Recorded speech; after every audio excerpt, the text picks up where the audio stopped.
Teleimpacto, lo que necesitas saber.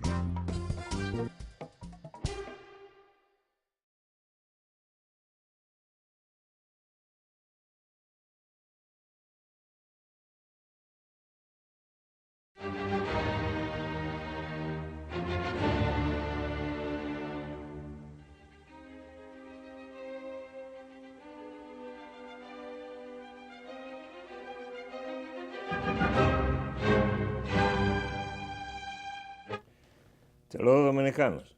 En todo el territorio de la República les habla el doctor de Payananita. La agenda nacional tiene que volver atrás algunos temas que ya tocamos con algunos de los invitados esta semana, porque no completamos el análisis y la denuncia de esos temas. Y me estoy refiriendo al asunto de la sorpresiva o el sorpresivo descubrimiento de que existía un trabajo hecho por economistas del Banco Mundial de 2010 en que se planteaba una unión económica y monetaria entre República Dominicana y Haití. Aquí tenemos ya el documento completo, que lo vamos a analizar en este fin de semana. Desde luego, este es un documento hecho por economistas para probar su punto de que eso convenía. Pero los aspectos que hay que ponderar en una decisión de esa naturaleza no son los económicos, son los políticos. Entonces, ese es el aspecto que nosotros vamos a analizar, de cómo el Banco Mundial se embarcó en el 2010 a preparar lo que era casi un paso definitivo. Es decir, iba muy avanzado todo cuando se estaba considerando la unión económica y monetaria, porque las monedas son la expresión más acabada de la soberanía de una nación que puede emitir su propia moneda. Cuando una nación está siendo sojuzgada es porque está usando la moneda de otro país. Es decir, cuando usted ve en un país X que su moneda es el dólar, bueno, está siendo sojuzgado por los Estados Unidos. Si no en el término gubernamental, lo está haciendo en el término económico, como pasó durante mucho tiempo con Panamá, que su moneda era el dólar. Y como me explicó el mismo Omar Torrijos, ellos no lo podían cambiar.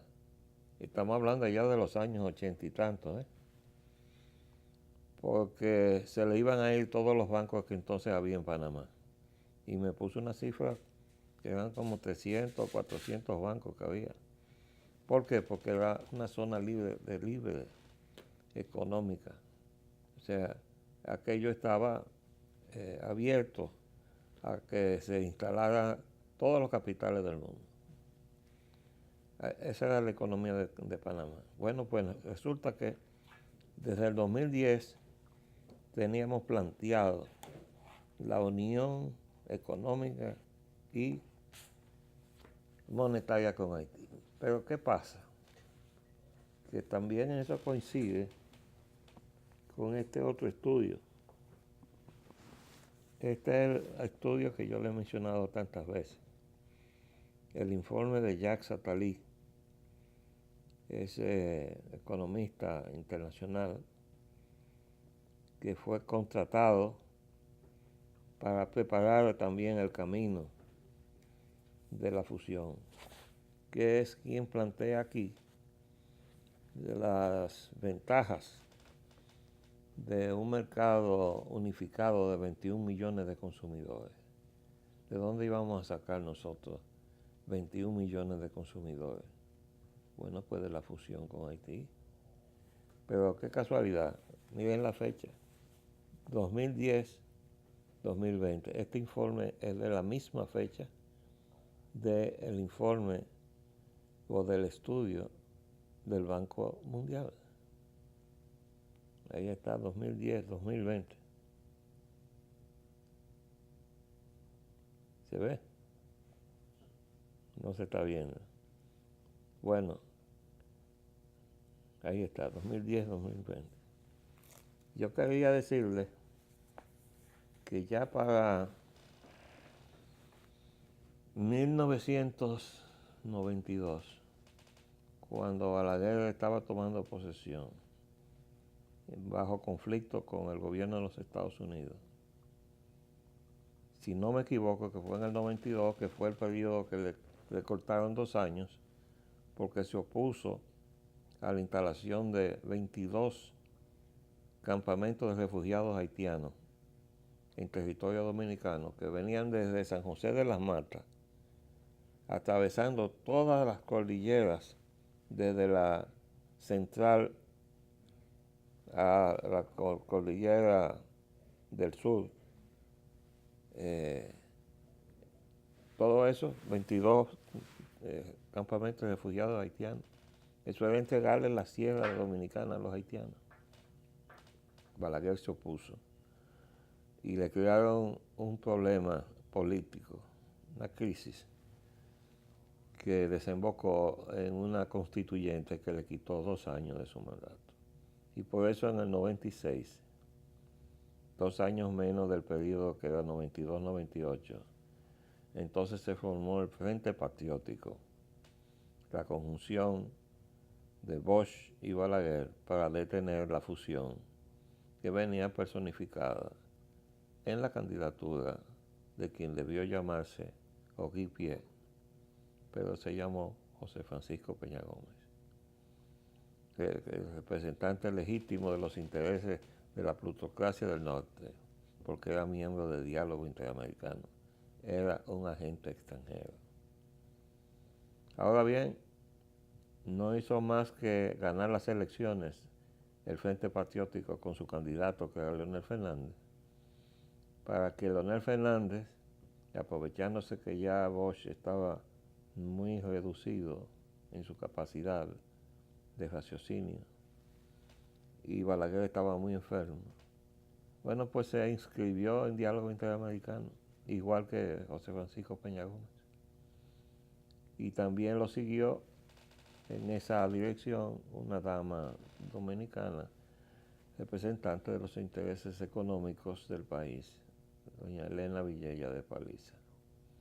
De modo que durante mucho tiempo, como ya hemos explicado, el país estaba atrapado entre 2 agentes extranjeros. Uno dirigiendo el gobierno, o sea, la parte política, que era Leonel Fernández, y otro dirigiendo y representando a la economía dominicana, tanto a los empresarios nacionales como a los empresarios extranjeros instalados en el país, en CONEP, porque esa era la presidenta que tenía CONEP, doña Elena Villella. Entonces, es en ese periodo cuando Balaguer está frente a la Asamblea Nacional que él le reprocha a los congresistas que habían dejado pasar una cláusula en un documento. Ahora no me dio tiempo de buscar en el archivo toda la información y por eso esta imprecisión, pero ustedes pueden estar seguros de que el evento se produjo tal y como le estoy relatando, y el lunes les traeré entonces con toda precisión los datos de la fecha, etc. Lo que sucedió fue entonces que Balaguer, que se estaba juramentando para un nuevo periodo, le reprochó a los congresistas que habían pasado por alto al aprobar una enmienda a un préstamo que había contratado el el país. De los pocos préstamos y transacciones internacionales a los que estuvo de acuerdo en adherirse Joaquín Balaguer, porque él nunca estuvo propicio a eso, pero que de alguna manera nos ataba con Haití.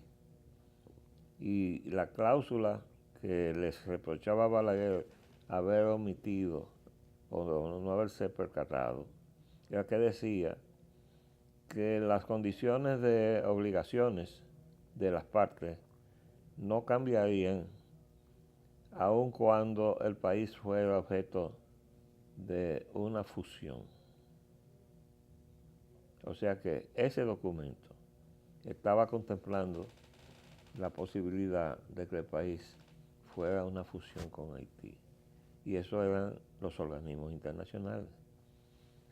Entonces quiero traer todo eso a su atención, porque es obvio que el proyecto de la fusión había avanzado mucho.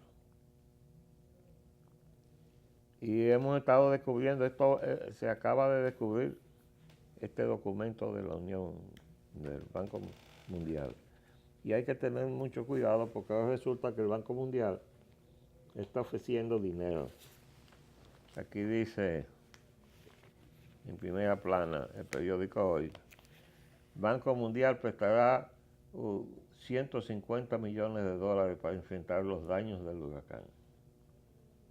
El Banco Mundial, el mismo banco que nos estaba estudiando la fusión, la unión económica y monetaria con Haití, ahora quiere prestarnos dinero para enfrentar los daños del huracán.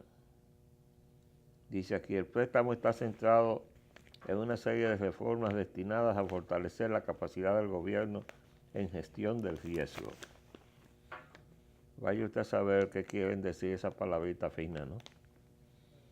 Porque cuando uno brega con estos representantes de organismos internacionales, hay que separar la palabra de los hechos o de lo que ocultan.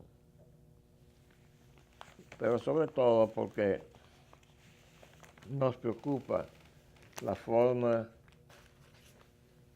yo diría bastante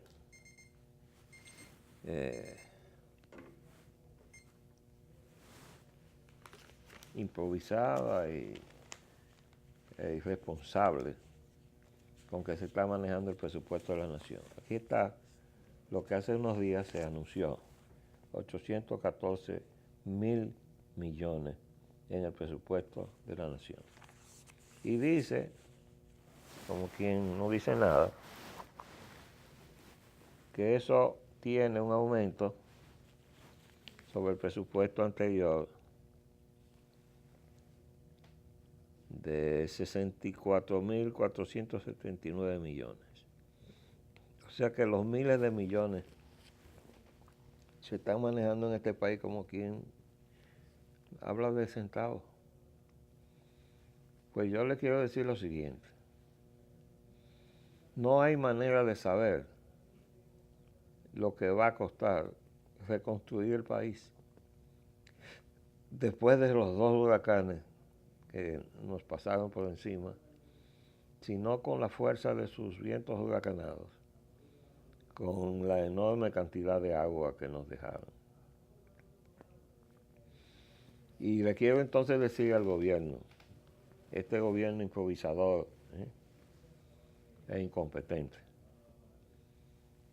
que no puede tomar decisiones de esa reconstrucción sin revisar muy cuidadosamente lo que se va a hacer. Y al Congreso, que no le dé carta abierta para uso de recursos, sin que presente para cada erogación el proyecto completo, con su presupuesto y con las validaciones que sean necesarias de técnicos nacionales o extranjeros. Y esto viene al caso, porque los daños de la vertiente del Yaque del norte, con las inundaciones de toda la planicie hasta la desembocadura de Montecristi, se ha estado manejando ahora con la construcción de unos muros. Pues yo he visto otras opiniones de técnicos que dicen que lo que hay que hacer es dragar el río.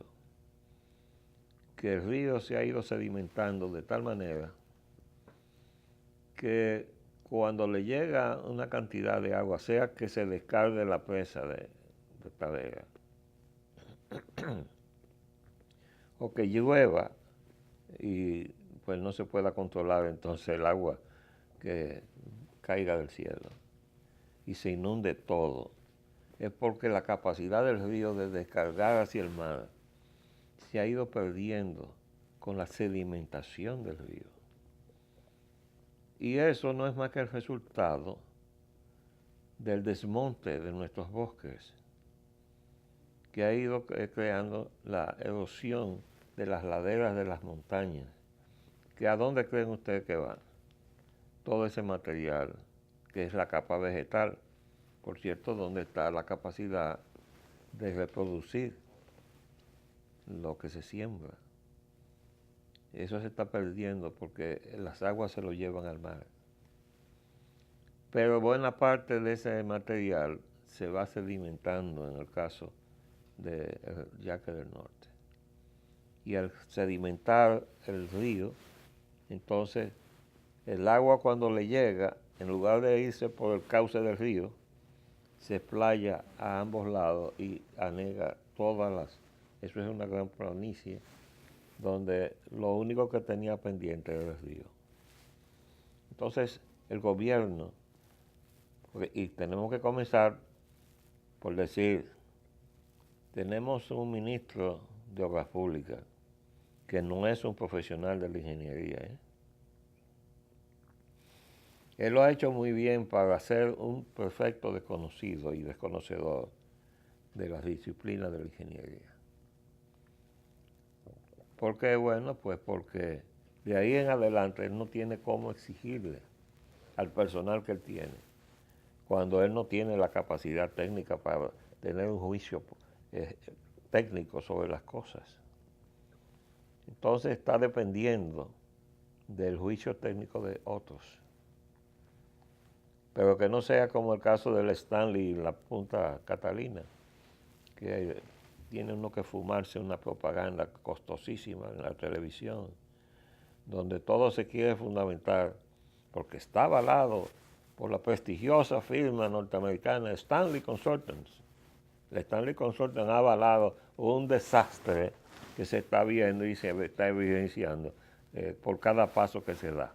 Bueno, desde luego comenzando con una inversión de $2.000 millones en un terreno ajeno, que es de qué casualidad de la familia Vicini, ¿verdad? Entonces, hay que tener cuidado.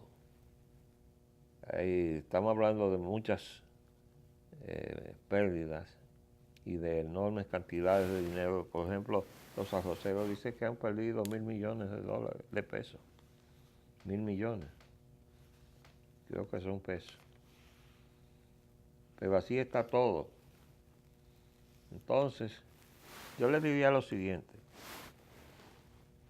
Teniendo como prioridad rescatar al país de los daños recibidos de los dos huracanes, ¿cómo se ponen a inventar gastos que no tienen absolutamente ninguna justificación, como no sea una idea disparatada más?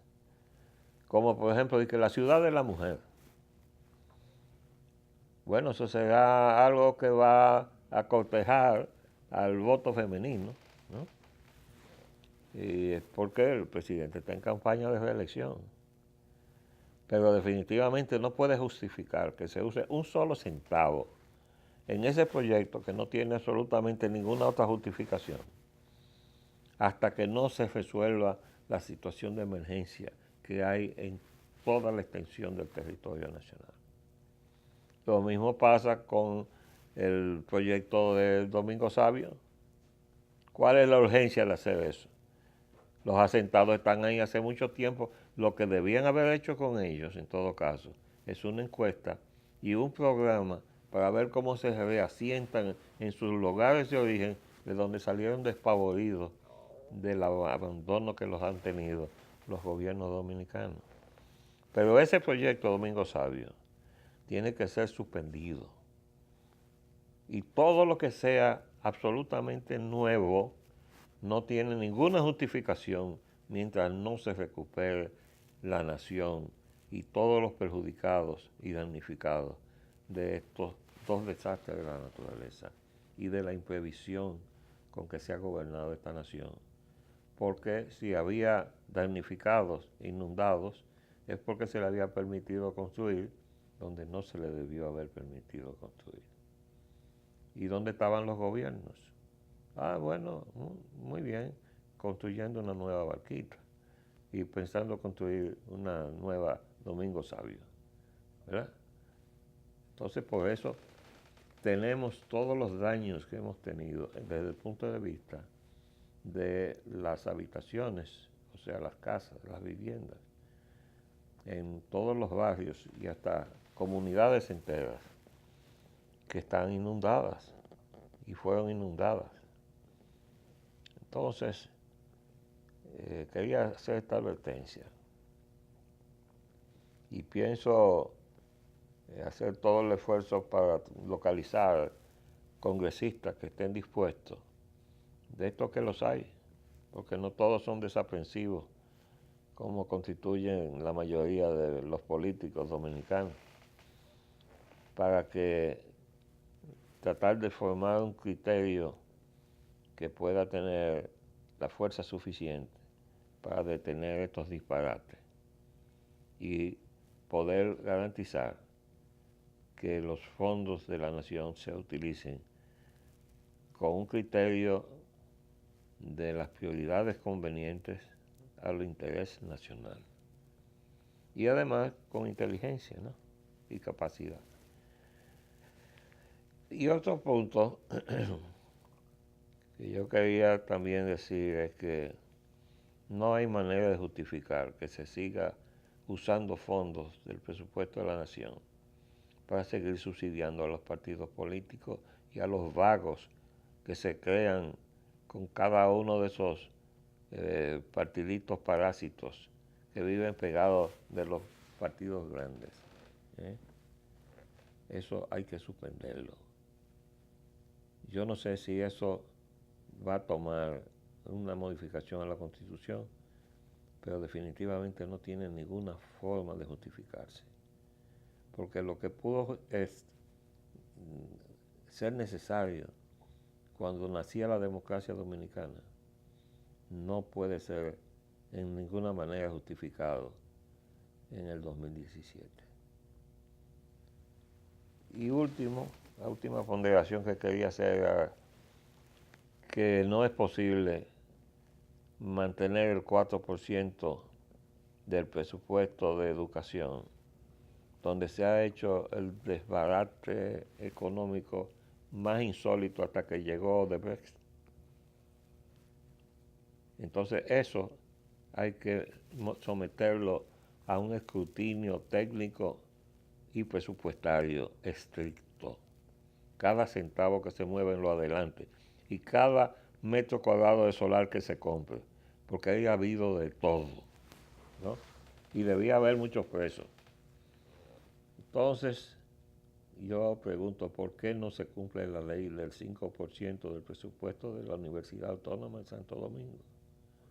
Porque no le da la gana al partido de gobierno, o a ese gobierno, o a los gobiernos. O estamos en un Estado de Derecho, o no estamos en un Estado de Derecho. Pero el 4% del Producto Interno Bruto, que no se puede calcular porque es un disparate, pero así se hizo, a priori lo que va a ser el Producto Interno de la Nación al año siguiente, pero el 5% del presupuesto de la Nación sí se puede calcular. Y así dice una ley que debe cumplirse.